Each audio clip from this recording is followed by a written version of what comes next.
ফাল্গুন মাসের শুক্লপক্ষের এই বছরের আমলক একাদশী ব্রত ২৭ ফেব্রুয়ারি শুক্রবারে পালন করতে হবে।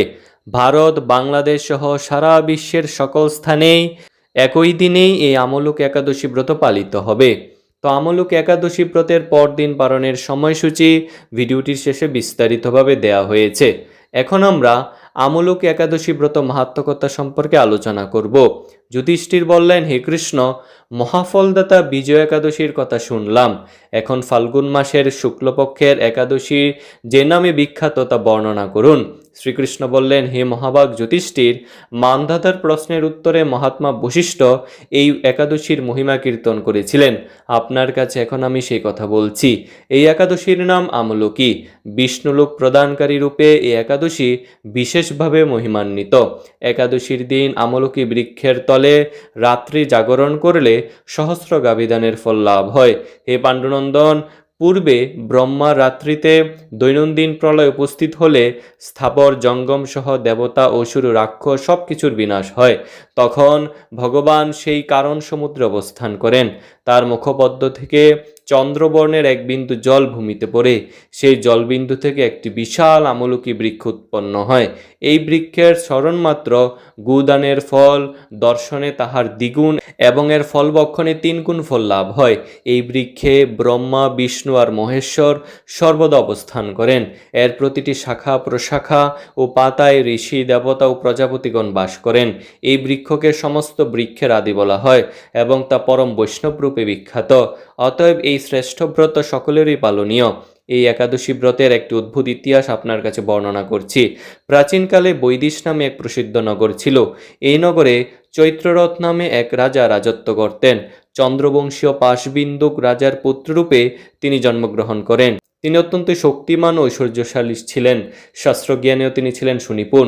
তার রাজ্যের সর্বত্রই মনোরম আনন্দপূর্ণ এক দিব্য পরিবেশ লক্ষ্য করা যেত। প্রজারা ছিলেন বিষ্ণু ভক্তিপরায়ণ। সকলেই একাদশী ব্রত পালন করতেন। তার রাজ্যে কোনো অভাব অমঙ্গল ছিল না। এইভাবে প্রজাদের নিয়ে রাজা চৈত্ররথ সুখে দিন যাপন করতে থাকেন। একসময় ফাল্গুনী শুক্লপক্ষের দ্বাদশী যুক্তা আমলকি একাদশী তিথি সমাগত হওয়ায় রাজ্যের সকলেই এই ব্রত পালনের সংকল্প করলেন। ওই দিন প্রাতঃস্নানের পর প্রজাদের নিয়ে রাজা ভগবান শ্রীবিষ্ণুর মন্দিরে যান। সেখানে সুবাসিত জলপূর্ণ কলস, ছত্র, বস্ত্র, পাদুকা, পঞ্চরত্ন ইত্যাদি দিয়ে সাজিয়ে স্থাপন করেন। তারপর ধূপ দীপ দিয়ে যত্ন সহকারে মুনি ঋষিদের দ্বারা শ্রী পরশুরাম মূর্তি সমন্বিত আমলকির পূজা করেন। হে পরশুরাম, হে রেণুকার সুখবর্ধক, হে ধাত্রী, হে পাপ বিনাশিনী আমলকি, তোমাকে প্রণাম। আমার অর্ঘ্যজল গ্রহণ করো। এইভাবে দিনে যথাবিধি পূজা, স্তব, স্তুতি, নৃত্যগীত করে রাজা ভক্তি ভরে সেই বিষ্ণু মন্দিরে রাত্রি জাগরণ করতে লাগলেন। এমন সময় দৈবযুগে একটি বেদ সেখানে উপস্থিত হয়। পূজার সামগ্রী সহ বহু ব্যক্তিকে একত্রে রাত্রি জাগরণ করতে দেখে সে কৌতূহল আক্রান্ত হলো। সে ভাবল, এসব কি ব্যাপার? বিষ্ণু মন্দিরে প্রবেশ করে সে বসে পড়ল। কলসের উপরে স্থাপিত বিষ্ণুমূর্তি দর্শন করল। ভগবান বিষ্ণু এবং একাদশীর মাহাত্ম্য সে মনোযোগ দিয়ে শুনল। সারাদিন ওই বেদ কিছুই আহার করেনি। এইভাবে ক্ষুধায় কাতর হয়ে সেখানে সে রাত্রি জাগরণ করল। পরদিন প্রজাসহ রাজা নগরীর দিকে যাত্রা করলেন। সেই বেদও তার গৃহে ফিরে গেল। এরপর একসময় বেদের মৃত্যু হলো। একাদশীতে রাত্রি জাগরণের ব্রত প্রভাবে সেই বেদ পরবর্তী জন্মে এক রাজ্যের অধীশ্বর রূপে নিযুক্ত হলো। জয়ন্তী নামে এক নগরী ছিল। সেখানে বিদুরথ নামে এক রাজা বাস করতেন।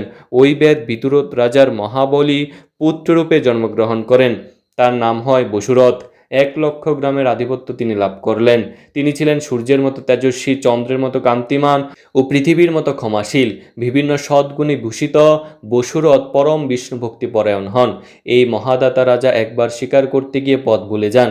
গভীর জঙ্গলের মধ্যে ক্ষুধায় পীড়িত হয়ে তিনি ক্লান্তিবশত শুয়ে পড়েন। এমন সময় কতগুলি পর্বত নিবাসী ম্লেচ্ছ রাজার কাছে এসে নানাভাবে উৎপীড়ন করতে থাকে। রাজাকে তাদের শত্রু মনে করে তারা তাকে হত্যা করতে চেষ্টা করে। পূর্বে রাজা আমাদের পিতামাতা, পুত্র পৌত্র সবাইকে মেরে ফেলেছে, আমাদের গৃহচ্ছাড়া করেছে। এইরকম বলতে বলতে ম্লেচ্ছরা রাজাকে তা করতে উদ্যত হয়। তারা বিভিন্ন অস্ত্রশস্ত্রে তাকে আঘাত করতে থাকে, কিন্তু আশ্চর্যের বিষয় তাদের সকল প্রচেষ্টা ব্যর্থ হয়। রাজার কোনো ক্ষতি তারা সাধন করতে পারেনি। তখন রাজার শরীর থেকে নানা অলঙ্কারে বিভূষিতা এক পরমা সুন্দরী স্ত্রী মূর্তি আবির্ভূতা হন। মহাশক্তি ধারিণী ওই নারী অল্প সময়ের মধ্যেই সকল পাপী ম্লেচ্ছকে নিধন করল।